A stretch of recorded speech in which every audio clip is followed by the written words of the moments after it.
Welcome to the Social Work Rants podcast, providing a platform for social workers to share their stories. The podcast covers a wide range of topics, including mental health, social justice, policy, and the day-to-day realities of the profession. This season, season 9, will be focusing on the mental and emotional aspects of money for people of color. Hope you enjoy. Social workers, mental health professionals, and change agents. Welcome to another episode of the Social Work Rants podcast. I'm your host, Bass Moreno. Saludos a todos. Greetings, everybody. Thank you for tuning in, tapping in wherever you are watching or listening to the podcast. I appreciate all the love and support. Gracias a todos por su apoyo.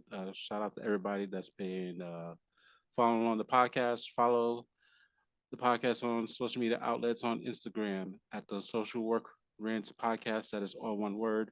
I'm still on X at Social Work Rants, and Facebook, aka Meta, at the Social Work Rants podcast. Hit that like button, and of course the YouTube channel. Uh, hit the red subscribe button and watch the podcast if that's what you choose to.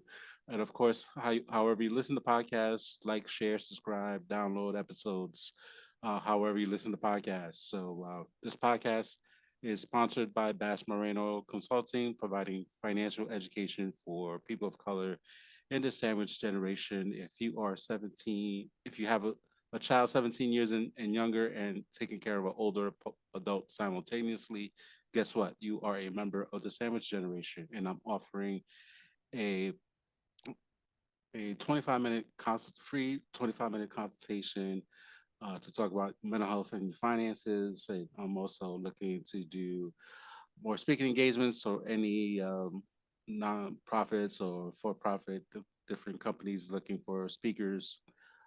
Let's talk about mental health and finances because people are stressed out and with inflation and borderline recession that's happened most of this year.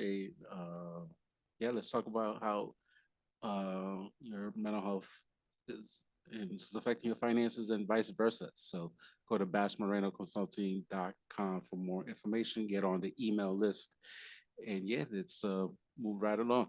My guest at this time, I had the pleasure of meeting her at the awesome Millennial Social Work Conference this past hmm March. I can't believe like March seemed like so long ago. I know.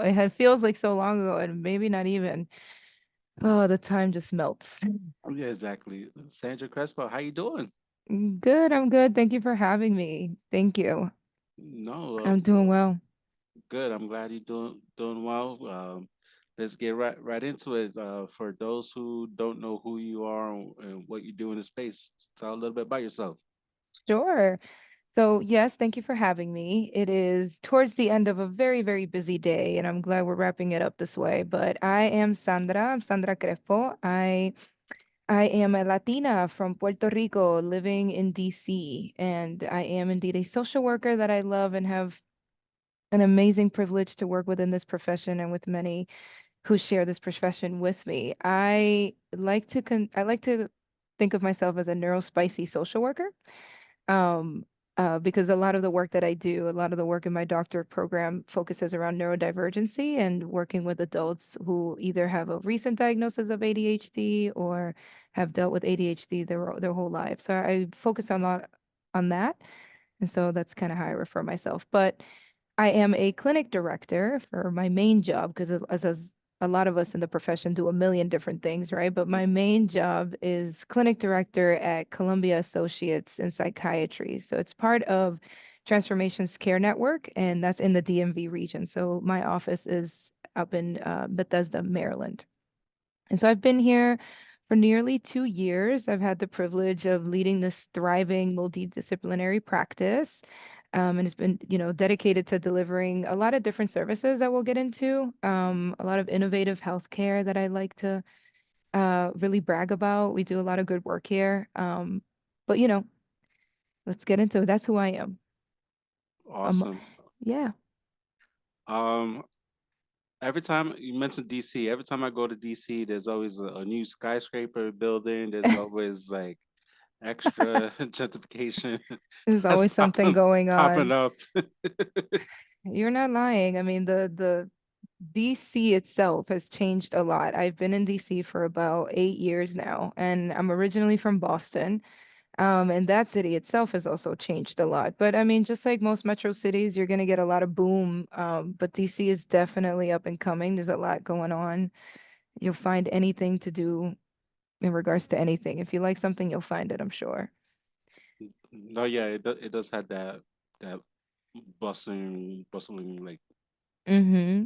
depending on what sections of DC Yeah. more than others. But yeah, it's look, I already got a couple dates in line to head back to DC Oh, that's wonderful. for 25. So good to be back over there.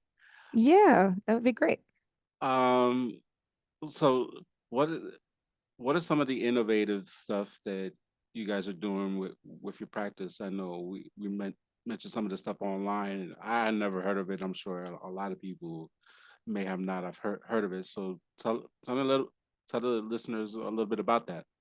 Yeah, so our clinic is more than just a treatment facility. I think really what I'd like to describe it is it's a space that's been designed to help people reclaim their lives, right?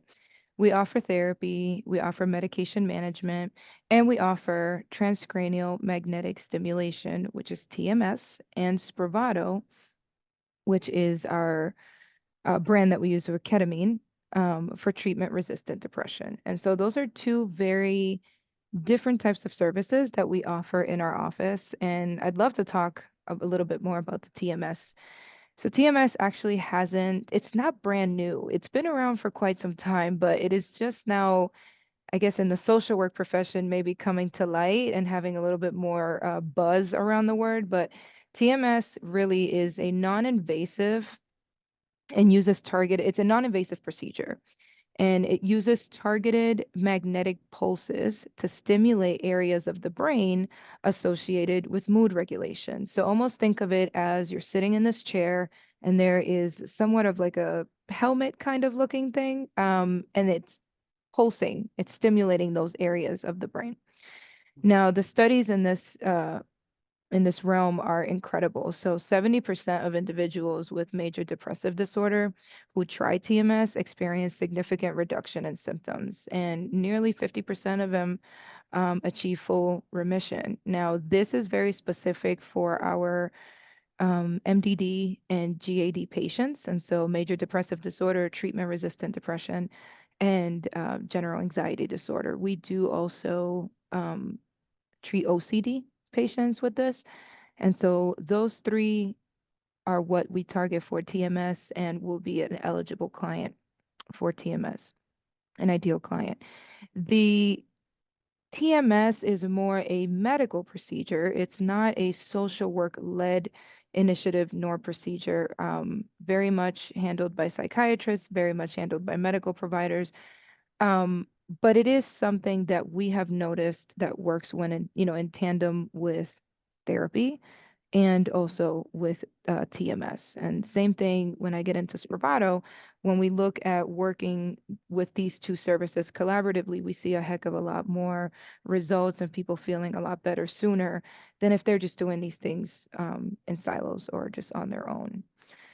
So, Spravato, the results are similar and very promising. Patients who've tried multiple antidepressants without success often report rapid improvements with Spravato. And now there's differences in treatment between TMS and Spravato because Spravato itself is actually a drug that is administered, and we use the nasal spray is how we administer it. It is in the office. The it's usually twice a week, and then it reduces, and it's each session is about 2 hours because you are monitored and you follow a journal. As through your sessions, you follow journal prompts that get you to think about certain things that you might be working through in therapy. And TMS is 30 minutes every day for 30 days. And so there's similarities and differences, and it really depends on what works for the client. Sometimes when the clients are deciding on what to do or which service works best for them, if they've already decided that they want to go this route, it really comes down to logistics. So Spravato, even though they're both 30 days, it requires you to be in office twice at 2 hours, at a time. And then TMS is every day, Monday through Friday, for 30 minutes of your time. So really, it just depends. Some of our clients, they try both. If their insurance is able to approve both, they do both, and they see even more results. If one doesn't work best, and they find that the other works. Um, but yeah, I mean, that it's just been pretty incredible to see. And I have myself never worked in an environment that has allowed this type of space and really being this forward thinking in medicine and learning how to collaborate within social work, counseling world, and merging in psychiatry. Because typically those two professions tend to work Mm-hmm. very separate, Absolutely. independent of each other. Mm-hmm. Um, are you finding any, well, kind of like almost like a two-part question. Do you find Hmm. finding like any like resistance with the you mentioned health insurance with the insurances like paying for that, and kind of like a part two to that. I know ket- ketamine itself, you Yeah. know, there's still a stigma regarding that, and it didn't help that with the investigation that to Matthew Perry's death from Friends, his Right, death right. was associated with ketamine. So was stuff like that happens, like what are you seeing so far in terms of health insurance is paying for that, and Hmm. the stigma with that? Yeah, I think on the insurance end, we're seeing that more insurances are becoming much more inclusive of these services. And so we don't deal with a lot of denials from insurance around it. It is required that that the client obtains a pre-authorization for these services. So it does need to be discussed with the insurance and submitted by us. But we haven't seen any resistance. And we do work with major payers. On the stigma side, it is absolutely valid to always be cautious about, different types of services and what works for you, what may not work for you. Um, and there is nothing to defend. I think everybody will find, in their journey to wellness, what works for them and what is something that they believe in. For our Spravato clients, we're very careful around administration. That's why they are here for 2 hours, because we don't let them we don't actually prescribe. And I know that different states have different guidelines for ketamine. Here, we don't just prescribe and you take home. We don't do that. We do it in office. And so we administer the medication. We monitor you for 2 hours, right? You have a medical professional who comes in, make sure that your vitals are okay, that you're doing all right. We make sure that you have water, really anything that you need. And there is that 2 hour monitoring before we're able to let you go. And you're not able to drive home on your own. So there's, certain procedures that we take to make sure that safety is number one. Outside of that, however, there is a very much a cultural lens to take a look at that. I think we're looking at a lot of things, even when it comes to THC, when it comes to psilocybin, right? There's been a huge history of people of color being essentially pinged, right, in a negative way when it's come to these types of substances and punished in very severe, unfair ways. And now all of a sudden, society's taking a different route. And now we're looking at it as like, oh, this is actually such a savior, right? Why didn't we think about this before? Like, Mm, and there's something to be said about that, right? We can have a whole conversation as to who's at the top and, the systematic type of process.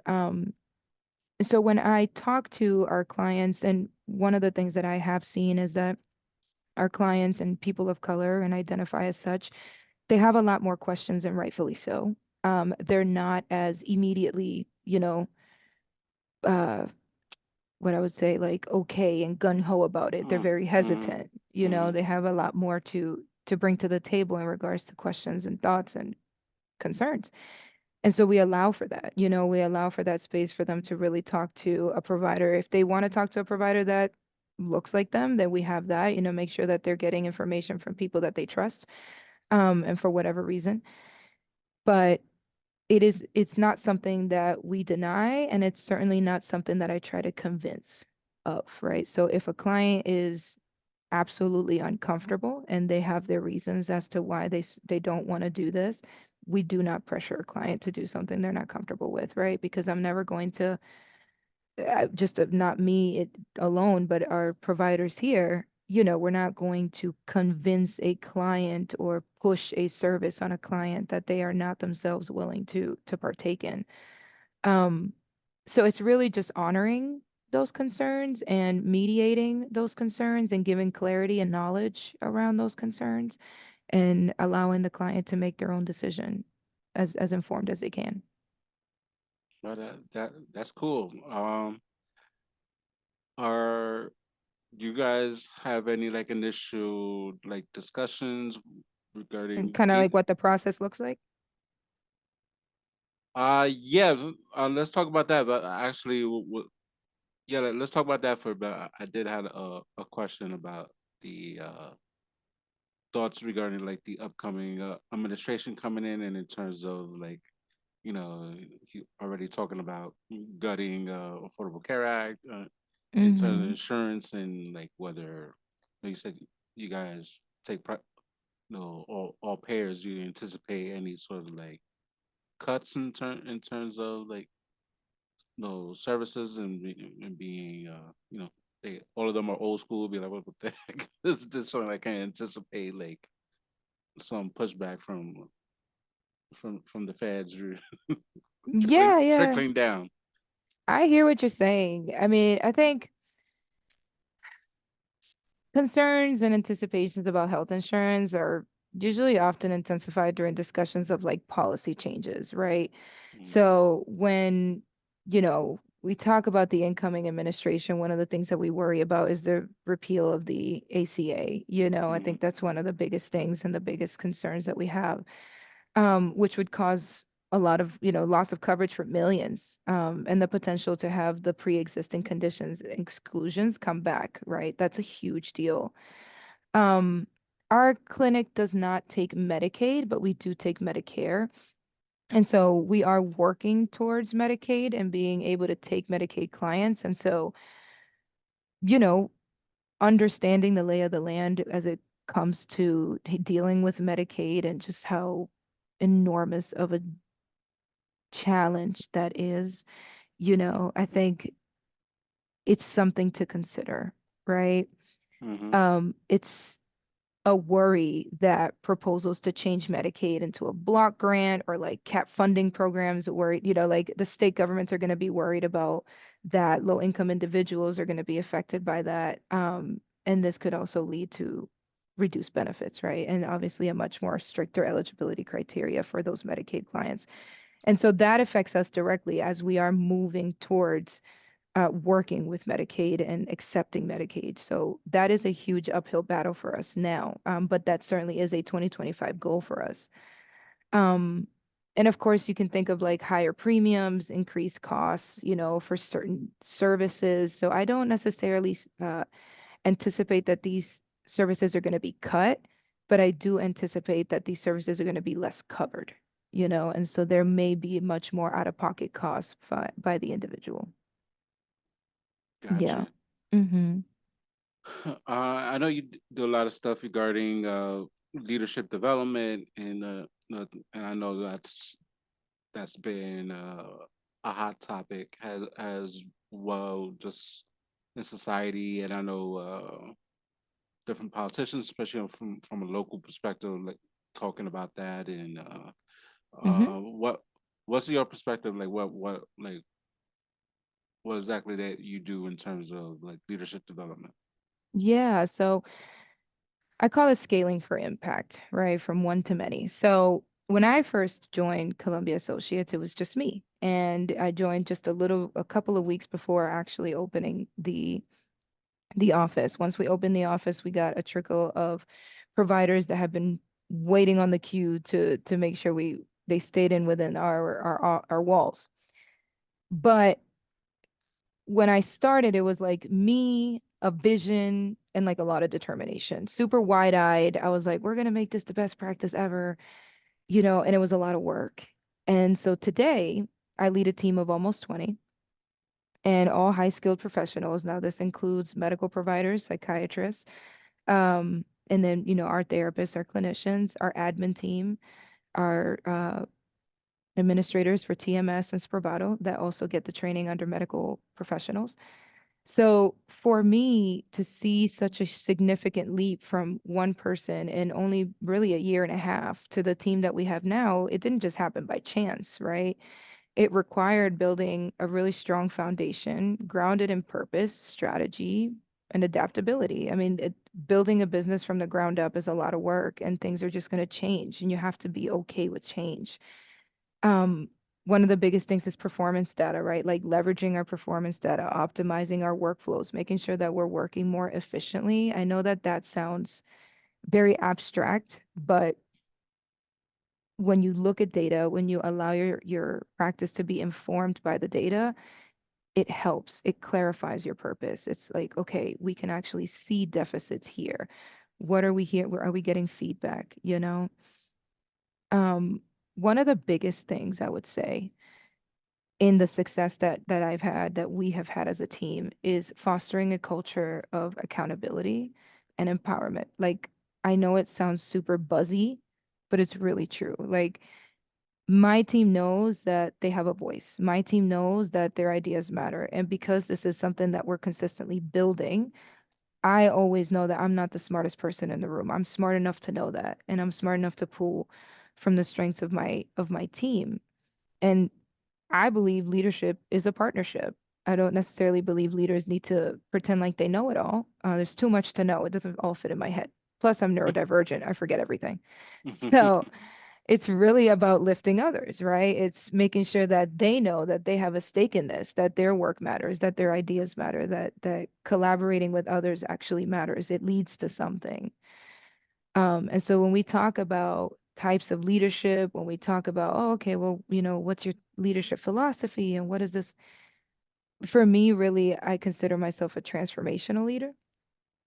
And what that is focused on is essentially inspiring and motivating your team to exceed their own expectations while really focusing on their own personal and professional development. So I have this idea that, and this is coming from my own experience in working with good bosses, bad bosses, like all of, the entire spectrum, is Mhm. when you invest in your staff, when you genuinely show an interest, a plan, you strategically discuss certain things about what they want to do with themselves, what they want to do with their career, and you show them, or you give them perspective, or you give them different ways of realizing some of their goals, they they attach to that, right? That is very unique in work culture. A lot of the times we come to work, we work and we leave, but we spend the most amount of time at work, Mhm. And so creating that relationship with others, ensuring that we hold each other accountable. We know that the way that we behave here is,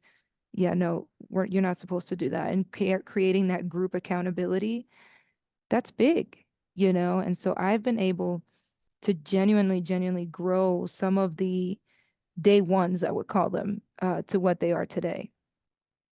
Just taking different types of lead and initiatives. Like my office manager leads our events calendar.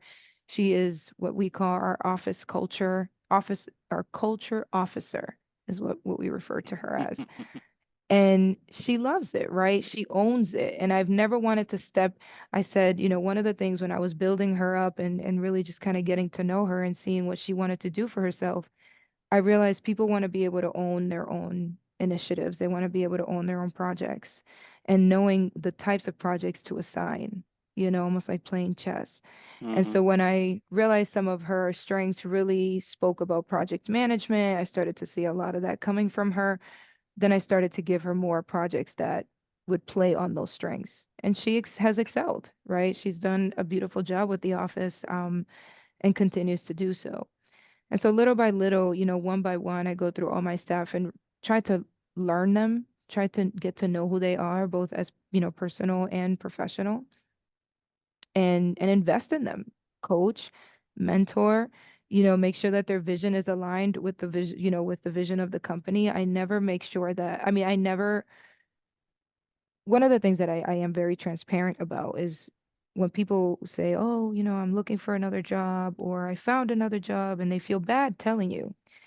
I have never wanted them to feel bad because if they have been able to find something else, an opportunity that speaks more to what they're aligned with, by all means. And I've always been able to encourage that.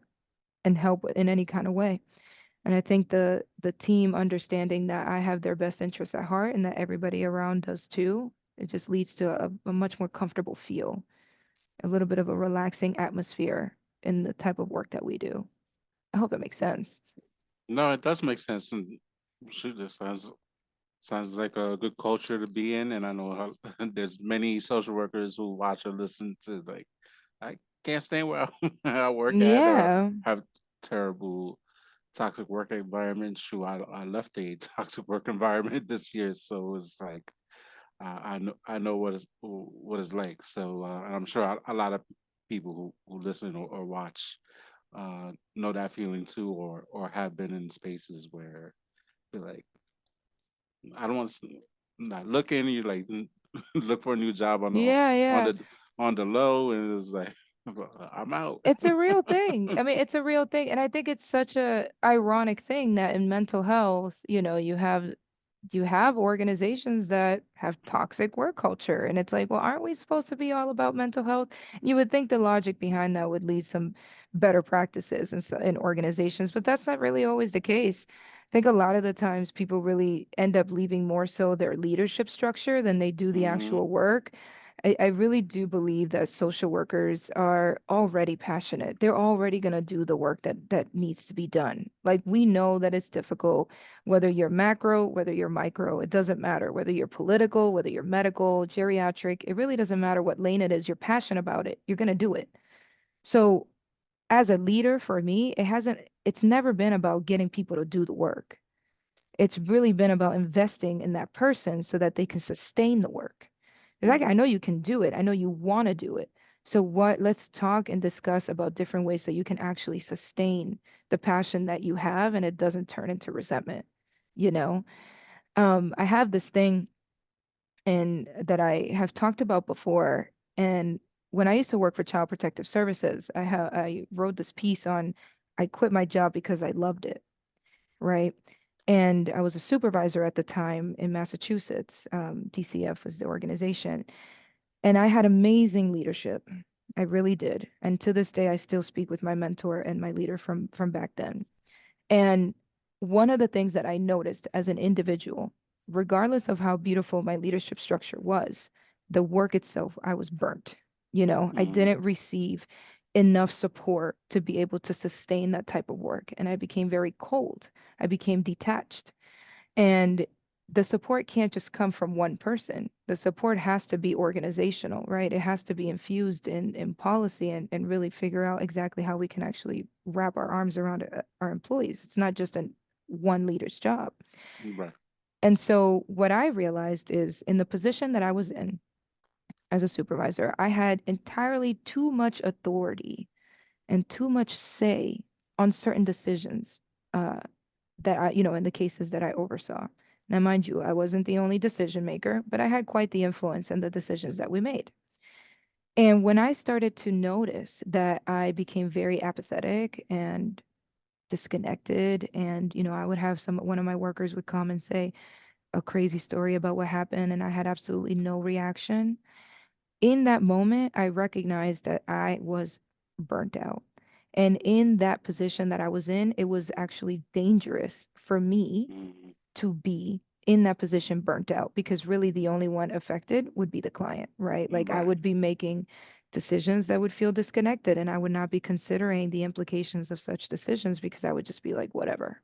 And I thought that was incredibly dangerous for me to be in. And so I left, right? And my choice to leave, that is when I pivoted from direct care to leadership and administration. And I just started to really get to know myself and understand like what are my strengths, what can help me stay in my career and help sustain my passion? What lane works best for me? And if I have this lane and it's in direct care, what are the things that I actually need from the organization that I go work for in order for me to sustain? Because really, we go into this work because this is what we genuinely want to do, and then we end up in different organizations that have different values and missions around, that are not always aligned with ours. Hmm. So it can be difficult. Yeah. How did you go about doing that for yourself for like younger social workers? probably in grad school right now, or just people in general that's still trying to find their voice, find themselves. Like, how did you come about like learning about yourself, what you want to do, and when you made that pivot? Yeah, I will say it's a couple of things combined. I did have some strong mentorship. I think that we can talk about mentorship and sponsorship all day, but it is truly something that has been very, very helpful to me. At the time, my director at the time became a lifelong friend, really, but she is a mentor, has been a mentor, and she helped me. And we would say this back and forth, and we would say, protect your peace at all costs, protect your peace. It was just something that stuck with us. And we still say it to today. And at that time, when I was going through my decisiveness around, do I want to stay? I'm really exhausted. What else do I even do? I've been in child protective services forever. You know, I had just, I was doing my master's. I was almost finishing up my master's. I committed to me. I think that there's a certain level of commitment that we have to actually make to ourselves. And it's the hardest thing to do because it does require you to be raw about some of the things that you're also contributing to your own demise, right? So it's recognizing that you have blind spots and putting people in place that you trust that can allow you to see some of those blind spots. And for me, I thought I was the greatest leader ever. I was great. I had this, I had that. And I absolutely had somebody humble me and say, no, I actually had a terrible experience with you, and this is why. And I would have never guessed, you know, Mm, because sometimes we're so caught up in how we think that we present, that we're not actually considering how others interpret our actions and our saying. So really, it was a combination of having mentors to shed light on my blind spots, a commitment to myself and being raw about what I contributed both positively and negatively to my own space and progression in my own professional development, and trying to get to my why. I had a lot, I mean, in my own process, I also came to learn about my ADHD, how that affected me. What are some of the things that I needed? I didn't have a lot of language for this. I felt like I was crazy. And when I started to learn about my ADHD and the things that made sense to me, then I was able to start carving out what my work environment was going to look like. And so I started to realize, okay, I need this. In order for me to be productive, I need this. Even if I don't get everything, right? If I have a list of 30 things and I'm looking at a potential employer and they have 20, what are the ones that I absolutely cannot compromise in? What are the things that I can? What are the things that are just ideal? And making sure that that guides my decision when I take on any jobs. Now, I think this sounds all great and good. Sometimes we have to take jobs because we have to take jobs, right? Like mm-hmm. sometimes we have to work because we have to work and we sort of have to suck it up. And I understand that too. That's real. Like life is life. You got to do what you got to do sometimes. But outside of that, don't let that be the only thing that's consuming you. Like, don't let that consume you. You do Mm, what you got to do. Now, you're still working on the bigger plan, right? Don't lose right. sight of the bigger plan. And are you going to be exhausted? Yes. Are you going to have very long days? Yes. But the idea is that that's not going to go on forever. You have a plan. No, I that's good. didn't, I like that. yeah, No, because yeah. I definitely been in situations where I got to take what I could get because Mm-hmm. the bills just the bills are gonna be there, and it's just like, all right. But like I said, definitely have a plan of what you want to do, and I make no bones about it. Like job hopping and stuff. I like Yeah, I, you got to I, do. yeah, I worked at 3 jobs one year. Worked 3 jobs, three different Mm-hmm. jobs in one year, and like that was a pain in the ass to file the taxes. But You know, you got to do what you got to do. and from every single job, you learn something. And from Mm, every single contract, every single speaking opportunity that you're offered, you learn something, right? It is ideally informing your overall goal and hopefully aligning at some point, it'll align with what you ultimately want to do. I do have this thing that I always say, and I say this to a lot of my graduate social workers that come in here wide-eyed. Yes, you know how it is. They want to change everybody. And outpatient therapy is outpatient therapy. Clients are going to humble you, right? They come Mm, from all walks of life and they'll sit here and expect you to fix them. And they'll sit here and expect you to read them a whole dissertation as to what it is, what's wrong with them. And so a lot of what I would say graduate and really just any social worker, but they deal with a feeling of, yes, burnout, but also purpose. Like, am I actually making a difference? Am mm, I making an impact in this person's life? Like, what am I actually doing? This person is not making any progress. What's happening? Right. And a lot of the times, because we put ourselves in roles of incorrectly defining success for ourselves, we tend to feel bad when things don't right. go our way.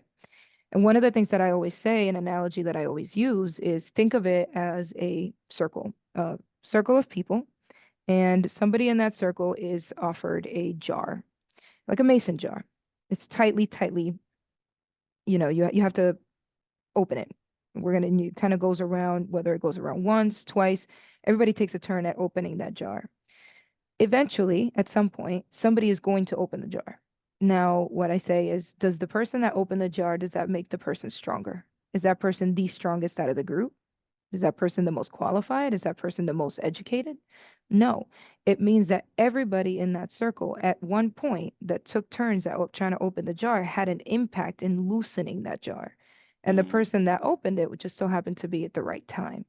Things right. aligned, complicated factors weren't as complicating, for that client. The client was maybe in a better space and you were able to open that jar. But everybody after that, before that jar, had an impact. Sometimes you're the first person to be handed that jar. Sometimes you're the first person to introduce therapy to a client, right? And it's going to be the Mm, biggest uphill battle because you're going to feel like you're not making a lot of you're not making a lot of progress. It's not successful, but we don't ever get to see sometimes long-term effects, right? We don't always get to see the clients that move on from our therapy and do better with themselves and how that ties back to us. There's really nothing, unless you stay in contact with your clients like that, there's really nothing that ties back to what you did. And understanding perspective around that is, regardless of the role that we play, whether it's an outpatient therapy, whether it's macro, micro, I always say this, really macro, micro, you always have an impact. Policy that you've been trying to change forever and hasn't changed, and then something happens one day where you get the right people in the place and they just, everything goes well. Again, it doesn't mean that the person who got that policy passed, who opened that jar, who, had a breakthrough with a client in therapy, it doesn't mean that they're better than you.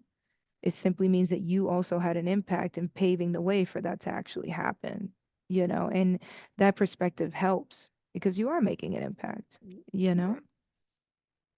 right. No, So, I like that, and that's and even for like seasoned social workers like myself, like that's still good perspective to kind of still have, and when you have that passion and it's like just to keep going and but think about like how much further you still want to go, hmm but that there's something to think about. I like that they you brought that up. yeah. Yeah, I mean, we deal with a lot. We deal with just always these feelings of incompetence. We're like the harshest critics. We are our harshest critics. We always are, whether that's physical appearance, mental, whether we're healing fast enough, whether we're giving, you know what I mean? We're just really always the hardest on ourselves. And I just really encourage my social workers and my clinicians and even my medical providers who work really just as hard to give yourself perspective, right? Give yourself perspective. We deal with, I hate this word, but we deal with a lot of imposter syndrome, and one of the things that, and I've written my little opinion piece about this, is I don't really like calling it an imposter syndrome. I think at its core, right, an imposter is someone who pretends to be someone they're not, right? Like deliberately misleading others for personal gain. Like that is an imposter. Hmm.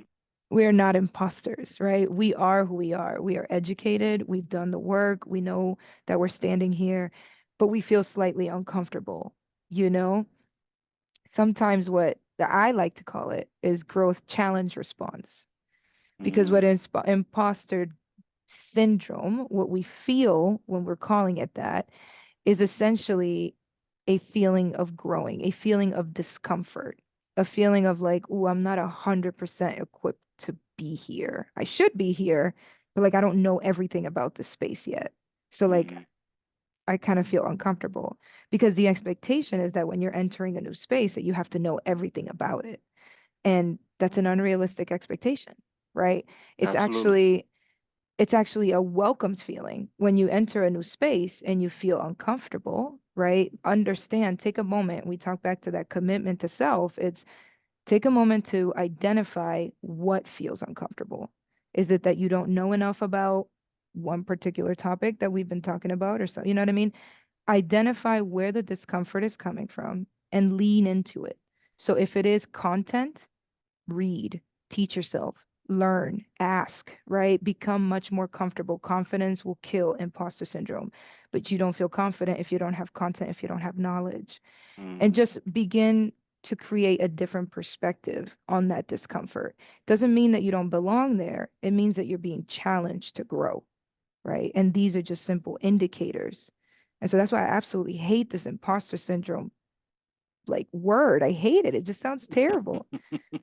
And I personally have renamed it, growth challenge response, and I use it a lot with my own staff here. So, gotcha. It's funny. You're the second time, the second person that I've heard um, give an excellent explanation of not imposter. calling of not calling it imposter syndrome. Good. I'm Because you glad people are starting to reframe it. That's good.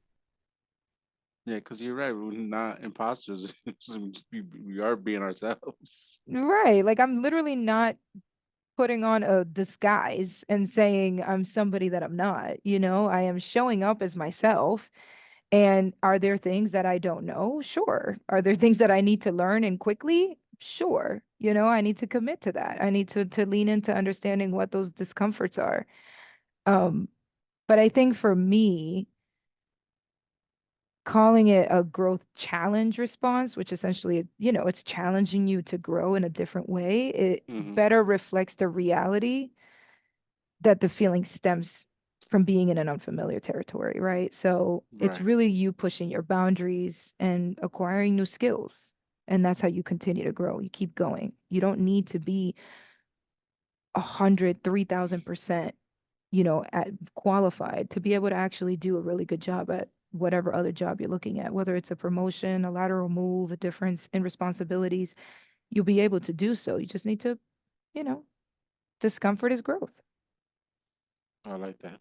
What? Yeah. Where could people find you? Reach out to Oh, I wish I had all the socials. I am on LinkedIn. I'm gonna age myself because I really didn't got the socials like that. Um, but yeah, I mean, I am on LinkedIn, Sandra N. Crespo. In LinkedIn, you can look me up. I'll come right up. Um, that's all I got. I have no TikTok. I have Facebook is, I don't know, that's ancient. I think it's still there somewhere. And I probably should do a better job at marketing, but I certainly do not. I have way too much going on. However, I am very responsive on LinkedIn and can be easily found there. And I actually love hearing from people. I love collaborating. One of the biggest things I afford is perspective. I talk a lot about that. When we look at self-care, when we look at neurodivergency, like really shifting perspective for you. people and providing language to look at things differently. Yeah, especially as language change and we you or don't use words we shouldn't be using anymore, or just Mm-hmm. the as the profession grows and society changes. So it's always important. Mm-hmm. Yeah. Yeah. I mean, even when it comes to, we can talk about, excuse me, neurodivergency all day.